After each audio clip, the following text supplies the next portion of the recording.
Sa simula ng ika-21 siglo, ang ebolusyon ng tao ay nasa isang mahalagang punto, batay sa natural na seleksyon. Inakala ng mga siyentipiko na ang hinaharap ay puno ng matatalinong tao at mga advanced na teknolohiya. Gayunpaman, napatunayan ng mga tao na mali ang teoryang ito, dahil sila ay nasa tuktok ng food chain. Hindi na nila kailangang magpatuloy sa pag-evolve, kaya't naging tamad sila at nagiging mas bobo araw-araw. Ang matatalino at mayayamang tao ay nag-iisip ng matagal bago magkaanak dahil ito'y malaking desisyon. Ngunit sa sobrang paghihintay nila, namamatay na sila nang walang mga tagapagmana. Sa kabilang banda, ang mga babaong mahihirap ay patuloy na dumarami na parang mga kuneho at nagkakaroon ng mas babaong mga anak na sa hinaharap ay nagkakaroon ng mas babaong mga supling. Noong 2005 sa isang base militar sa Washington, D.C., si Joe, isang tagapag-ingat ng aklatan ng hukbo, ay nanunood ng TV habang siya'y naka-duty. Bigla siyang nilapitan ng kanyang nakatataas, na nagsasabing papalitan si Joe dahil napili siya para sa isang napakalihim na proyekto. Tumutol si Joe dahil palagi niyang plano na magretiro bilang tagapag-ingat ng aklatan dahil ito'y isang madali at kalmadong trabaho. Ngunit ang utos ay galing sa mga nakatataas at hindi siya maaaring tumanggi. Samantala, pinag-uusapan ng mga nakatataas ang mga napiling tao para sa lihim na proyekto.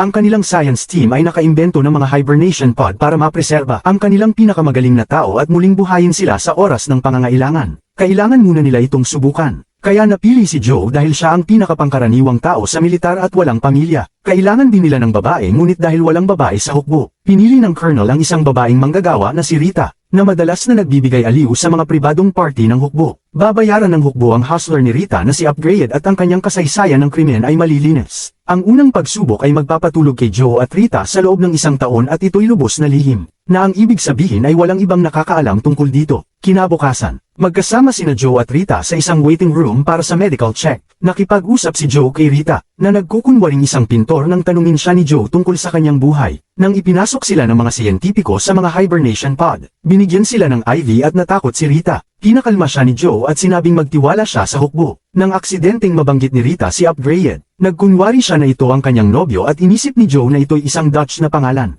Hindi pa rin napapansin ng lahat ng mga kainahinalang butas sa kanyang kwento. Pagkatapos, pinatulog sila ng mga siyentipiko at isinara ang mga pod. Isinara rin ang pinto ng lab kapag sila ay umalis. Di nagtagal, ang colonel at si Upgrade ay naaresto dahil sa kanilang pagkakasangkot sa mga ilegal na substansya at mga maruming manggagawa. Ang iskandalong ito ay naging dahilan ng pagsasara ng base at pagkawasak ng gusali. Kaya ang mga pod ay naiwan at nakalimutan sa ilalim ng mga labi. Habang natutulog sina Joe at Rita, lumilipas ang mga taon at ang lipunan ay nagsisimulang maging mas bobo araw-araw sa nakakatakot na bilis. Umaasa ang mga tao na aayusin ito ng genetic engineering. Ngunit sa kasamaang palad, ang pinakamatalinong mga utak at mga pinakamaraming mapagkukunan ay ginugugol sa mga hindi gaanong mahalagang problema tulad ng pagkawala ng buhok. Ang populasyon ay sumabog at ang katalinuhan ay bumaba hanggang sa ang sangkatauhan ay hindi na kayang lutisin ang pinakapayak na mga problema. Ang basura ay nakatambak ng maraming siglo at noong 2505, naganap ang Great Garbage Avalanche. Isang truck ang naguhulog ng karagdagang basura sa tambak at sa wakas ay sumobra ang timbang, kaya't nagkaroon ng malaking landslide.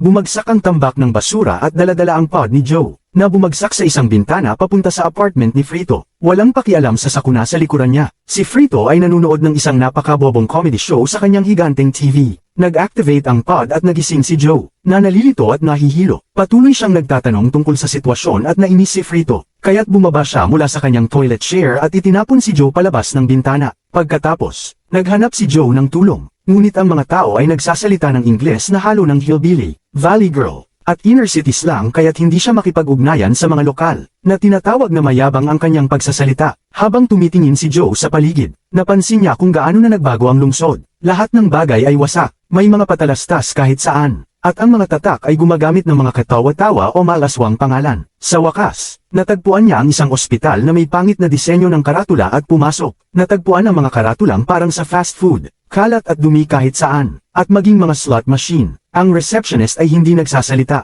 may mga pindutan lang para sa tamang sintomas. Dahil sa dami ng sinabi ni Joe at hindi niya alam ang nangyayari, pinindot ng receptionist ang hindi ko alam na pindutan. Habang naghihintay na tawagin, sinubukan ni Joe na uminom mula sa isang fountain ng tubig ngunit energy drink na tinatawag na Brondo ang lumabas. Tinanong niya ang isang lalaki tungkol dito, na tumawa sa ideya ng pag-inom ng tubig dahil ito ay para lang sa mga Cub-Eta. Pagkatapos ay pumili si Joe para pumasok sa isang diagnostic machine, kung saan pinasuot sa kanya ang mga plug sa kanyang bibig, tenga, at puwit. Gayunpaman, Nagkapalit-palit ng gamit ang technician at ang plug na dapat para sa puwit ay inilagay ni Joe sa kanyang bibig. Dahil sa pandidiri, dali-dali siyang nagpunta sa lababo para banlawan ang bibig gamit ang energy drink. Sunod na pumunta si Joe sa opisina ng doktor at nakakita siya ng magazine na may petsang 2,505, ngunit inakala niyang maling print ito. Ang doktor ay nagsabi ng kung ano-ano at nagkangklad na si Joe ay may kapansanan sa pag-iisip, kung saan siningil siya ng $5 bilyong.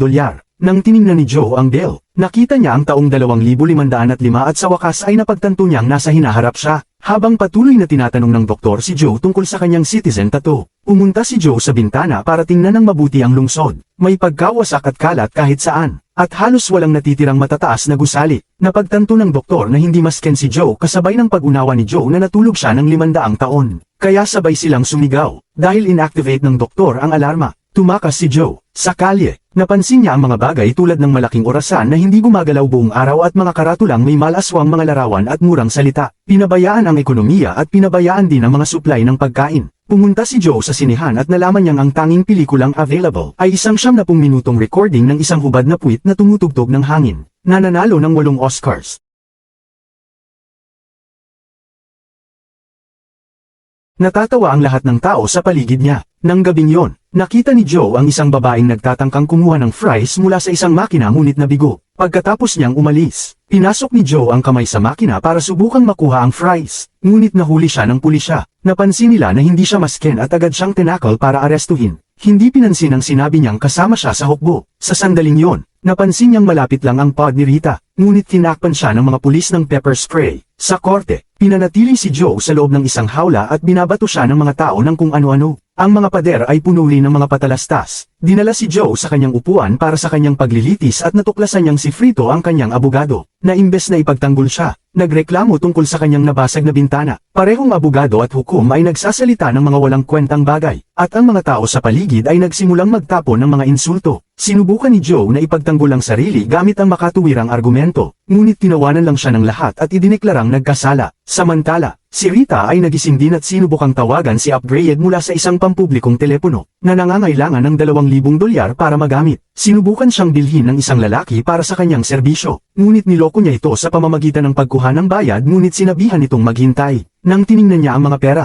nagulat siya sa mga katawa-tawang salita at kakaibang mukha na nakalagay doon. Kinaumagahan, dinala si Joe sa isang makina para makuha ang kanyang citizen ID tattoo. Nang tinanong siya ng AI tungkol sa kanyang pangalan, sinubukan ni Joe na ipaliwanag na hindi siya sigurado sa nangyayari, kaya inisip ng makina na not sure ang pangalan niya. Sinubukan ni Joe na itama ito ngunit huli na. Nakuha niya ang tattoo at ang ID ay nagpakita ng napakapangit na larawan na may maling pangalan. Sunod ay dinala si Joe sa isang amplitude test para malaman kung anong tamang trabaho sa kulungan ang bagay sa kanya. Ang test ay mas madali pa kaysa sa first grade at ikinadismaya ni Joe na makita ang mga tao na nahihirapan sa simpleng mga hugis. Pagkatapos, dinala si Joe sa bilangguan, kung saan nakita niya ang sobrang daming tao na nakakulong sa parehong selda at ang mga gwardya ay naghahagis ng pagkain sa kanila na parang mga baboy. Sa wakas, nauunawaan ni Joe kung gaano nga katanga ang lahat ng tao, kaya sinabi niya sa isang gwardya na nagkamali sila at dapat ay pinalalaya siya ngayon. Hindi ikinukulong, pinadala siya ng gwardya sa reception, kung saan tinanggal ng isang opisyal ang kanyang posas bago tingnan ang sistema. Agad niyang napagtanto na hindi dapat palabasan si Joe, kaya tinanong ni Joe kung pwede niyang tingnan ang physical files. Habang distracted ang opisyal, tumakbo palabas ng gusali si Joe. Sinubukang barilin siya ng mga automatikong armas sa pintuan, ngunit dahil sa kalumaan, nagkasira-sira ang mga ito sa isa't isa. Pagsapit ng gabi, bumalik si Joe sa apartment ni Frito at tinanong kung naimbento na ba ang mga time machine. Sinabi ni Frito na meron na, ngunit tumangging tulungan siya na mahanap ito. Ngunit pumayag ng ipangako ni Joe na babalik siya sa nakaraan at magbubukas ng savings account sa pangalan ni Frito, na magkakaroon ng $80 bilyong ngayon. Sa sandaling yon, nagsimulang kumatok ng malakas ang mga pulis sa pintuan ni Frito, kaya nagpalit ng damit si Joe at tumakas kasama si Frito sa bintana. Umalis ang dalawa gamit ang kotse ni Frito at natagpuan si Rita na nakasuot ng bagong damit sa isang kanto, kung saan pinapahintay pa rin niya ang parehong lalaki para makakuha ng pera. Pilit na pinasok ni Joe si Rita sa kotse at ipinaliwanag ang lahat habang sila'y tumatakas, na ikinagalit ni Rita. Sa kasamaang palad, may mga scanner sa iba't ibang lugar sa kalye at natukoy nila ang tattoo ni Joe. Kaya nalaman ng mga pulis ang kanilang lokasyon. Mas lalo pang sumama ang sitwasyon nang biglang tumigil ang kotse dahil naubusan ng baterya. Bumaba ang tatlo at nagtago bago dumating ang mga pulis para barilin ang kotse. Nagtipon ang mga tao sa paligid ng walang kabuluhang mga pagsabog at nagumpisang mag-away para lang sa kasiyahan. Pagkatapos ng maraming oras ng paglalakad, nakarating ang tatlo sa Costco, na ngayon ay nagbibenta ng lahat ng produkto kahit anong kategorya. Nag-aalok din ito ng mga kurso sa paaralan at naging abogado si Frito dito. Maraming food chains din ang ngayon ay naging maruruming clubs na may mga katawa-tawang pangalan. Napakalaki ng lugar kaya kailangan nilang sumakay sa shuttle para makarating sa electronics section at si Rita ay pumunta sa banyo habang sila ay naghihintay. Sinimula ni Frito ang paggawa ng mga napakadiangkop na komento tungkol kay Rita, at nang subukang pigilan siya ni Joe, nascan muli ang kanyang tattoo at lumabas ang kanyang mukha sa lahat ng mga screen. Sumakay si Frito sa shuttle para makatakas habang mabilis na pinalibutan si Joe ng mga pulis. Inaresto siya, at muling binuhusan ng pepper spray sa kanyang mga mata. Lumabas si Rita mula sa banyo at nakita ang mga pulis. Kaya nagkubli siya. Ilang sandali pagkatapos, dinala si Joe sa White House at nakilala ang team ng presidente. Nagulat siya nang marinig na ang IQ test niya ay nagpapakita na siya ang pinakamatalinong tao sa mundo. Kaya gusto nila siyang gawing Secretary of Interior. Sinubukan ni Joe ipaliwanag na walang saysay ito ngunit naputol ng pagdating ni President Camacho, na hinawakan ang ulo ni Joe at iniisip na dapat ay mas malaki ito para sa isang matalinong tao. Pagkatapos ay tumawag si Camacho ng isang espesyal na pagpupulong at inihayag sa pambansang TV na ang kanyang bagong Secretary of Interior, si Mr. Not Sure, ay lulutasin ang lahat ng kanilang mga problema sa loob ng isang linggo dahil siya'y napakatalino. At bibigyan ng buong pardon si Joe kung magtagumpay siya. Sa simula'y may pag-aalinlangan ang mga tao, ngunit napaniwala sila ni Camacho sa pamamagitan ng isang kanta. Pagkatapos nito, nagsagawa sila ng isang buong parada habang umiinom ng beer at nagtataas ng kanilang mga gitnang daliri. Ilang sandali pa'y may cabinet meeting at hiningi ni Joe si Frito na sumama bilang kanyang abogado. Sa pribadong pagkakataon, tinanong ni Joe si Frito kung nasaan ang time machine, ngunit hindi mahusay si Frito sa pagbibigay ng direksyon. Kailangan ni Joe ng diskarte at hiningi ang cabinet na dalhin siya upang makita ang mga patay na taniman. Hiningi rin niya sa mga gwardya na hanapin si Rita para sa kanya, at inisip ng lahat na siya ang kasintahan ni Joe. Nang makarating sila sa bukirin, kinumpirma ni Joe na napakapangit ng lupa. Matapos ibigay ni Frito ng lihim kay Joe ang isang mapa patungo sa museo kung saan naroon ang time machine. Dinala ng mga gwardya si Rita. Nagkunwari si Joe na kailangan niya ng ilang oras na mag-isa kasama si Rita at dinala siya sa likod ng mga palumpong upang buksan ang mapa, na hindi gaanong kapaki-pakinabang. Wala silang magagawa kundi bumalik sa team at nang malapit na sila sa mga sprinkler, laking gulat nila nang matuklasan nilang ang mga tanim ay dinidiligan ng energy drink. Lumalabas na noong taong 2330, tinanggal ng Brondo ang tubig dahil nakikita nila itong isang banta at ngayon pati mga baka at mga sanggol ay pinakakain ng energy drink. Umabot ng ilang oras bago mapaniwala ni Joe ang team na palitan ng Brondo ng tubig at sa huli ay napanalunan niya ang argumento sa pagsasabing kaya niyang kausapin ang mga tanim kaya alam niya kung ano ang gusto nila. Ginugol nila ang buong araw sa pag-install ng mga bagong sprinkler ng tubig sa suporta ni Camacho. Nang dumilim, binigyan sila ng kwarto sa White House. Ibinunyag ni Rita na nakuha niya ang pardon dahil kay Joe at inalok siyang makibahagi sa kama para sa gabi. Ngunit tumanggi si Joe dahil iniisip pa rin niyang siya'y isang pintor na may kasintahang manager na si Upgrade. Ilang araw ang lumipas. May isang taong naghagis ng bato sa bintana at nakita ni Joe ang isang galit na tao sa labas. Lumalabas na ang paglipat sa tubig ay nagpatamba sa stocks ng Brondo sa zero at malaking bahagi ng populasyon ang nawalan ng trabaho. Kaya ngayon sila ay nagpoprotesta. Isang emergency cabinet meeting ang naganap kasama ang CEO ng Brondo, na sinisi si Joe sa lahat ng problema. Di nagtagal ay dinala siya sa hukuman at ang Fox News ay nagbigay ng karaniwang masamang pag-uulat. Nahatulan si Joe na nagkasala at sinintensyahan ng isang gabi ng rehabilitation. Sa unay inakala ni Joe na ayos lang ito, ngunit ang rehabilitation ay isang monster truck arena kung saan ang mga preso ay tinutugis at pinapatay kung hindi sila sapat na mabilis tumakbo. Bumisita si Rita kay Joe sa bilangguan at napansin niyang nakagapos siya sa isang bato kaya hindi siya makakatakas tulad ng dati. Hiniling ni Joe sa kanya na hanapin ang time machine, bumalik sa nakaraan, at sabihin sa lahat na mag-aral ng mabuti.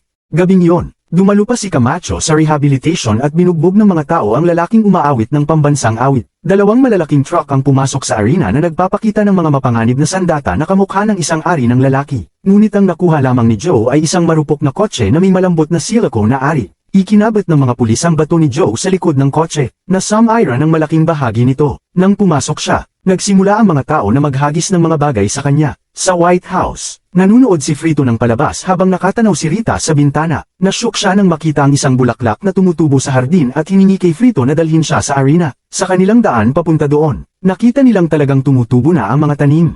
Nang magsimula ang labanan, pumasok sa arena ang isang ikatlong truck. Mas malaki pa ito at pinabagsak ang bahagi ng gusali, kaya't ito'y natabunan ng mga labi. Isa sa maliliit na truck ang nauuna at mabilis na sinira ang bubong ng kotse ni Joe bago ito tinamaan ng isa pa sa gilid. Sa sandaling yon ay dumating si Rita at sinubukang kausapin si Camacho, ngunit hindi siya naniwala sa kanyang kwento. Pinabilis ng mga truck ang takbo nila at sinubukang banggain ng kotse ng sabay. Ngunit pinabilis din ni Joe ang takbo at napabagsak ang bato. Hinayla siya palabas ng kadena habang ang sasakyan ay patuloy na tumatakbo. Kaya't ang dalawang truck ay nagbanggaan sa isang malaking pagsabog. Nalilito ang lahat dahil ayaw nilang manalo ang kriminal. Ngunit biglang tumayo ang driver ng ikatlong truck, si Beef Supreme. Mula sa mga labi na may hawak na flamethrower, nang naging desperado, binayaran ni Rita si Frito at isang cameraman, at hiningi sa kanila na pumunta sa taniman at kunan ito ng video. Pagkatapos ay nagmamadali siyang pumunta sa control room at nilinlang ang tekniko para umalis. Gayunpaman, nang dumating ang dalawa sa taniman, na-distract sila ng isang naughty club. Matapos aksidenteng sunugin ang isang empleyado, nagsimula si Beef na barilin si Joe, na sinira ang kanyang bato. Ngayon ay maaari nang tumakbo si Joe at magtago sa likod ng mga truck. Umakyat si Joe sa itaas upang abutin ang nakabiting mikropono at nagbigay ng emosyonal na talumpati tungkol sa kanyang intensyon na tumulong. Ngunit kinamuhian ito ng mga tao. Inilayo ng mga tauhan ang mikropono at kumapit si Joe dito upang hindi maabot ng flamethrower. Ngunit dahan-dahan nilang ibinaba ito. Nang lumabas si Frito at ang cameraman mula sa club, nag-away sila at aksidenteng nabitawan ang kamera, na nahulog sa harap mismo ng isang tanim. Na-realize ni Frito ang kasunduan at nagsimulang kunan ng video ang buong taniman, na pinakita ni Rita sa lahat ng malalaking screen. Bumagsak si Joe sa lupa at handa nang sunugin siya ni Beef. Ngunit sinagip siya ni Camacho at inanunsyo na nakuha ni Joe ang kanyang pardon. Sa after party, sinabi ni Rita kay Joe na nais niyang manatili sa hinaharap dahil mas maganda ang buhay niya dito. Ipinahayag ni Camacho na si Joe ang magiging kanyang vice president at tinangka ni Joe na tanggihan ito. Sinasabing gusto niyang umuwi, ngunit nakiusap ang lahat sa kanya na manatili dahil kailangan nila siya at sa sobrang tuwa ni Joe. Pumayag siyang gawin ito. Pagkatapos ay nagbiro si Frito sa kanya at ipinakita ang time machine, na isa lang palang simpleng ride. Nagsinungaling si Frito para lamang sa pera. Habang lumilipas ang panahon, naging matagumpay na vice president si Joe at sa huli ay nahalal bilang presidente kasama si Rita bilang kanyang first lady. Nagsimula ang isang bagong era para sa bansa at nagkaroon si Joe ng 3 anak kay Rita, habang si Frito ay nagkaroon ng 32 anak.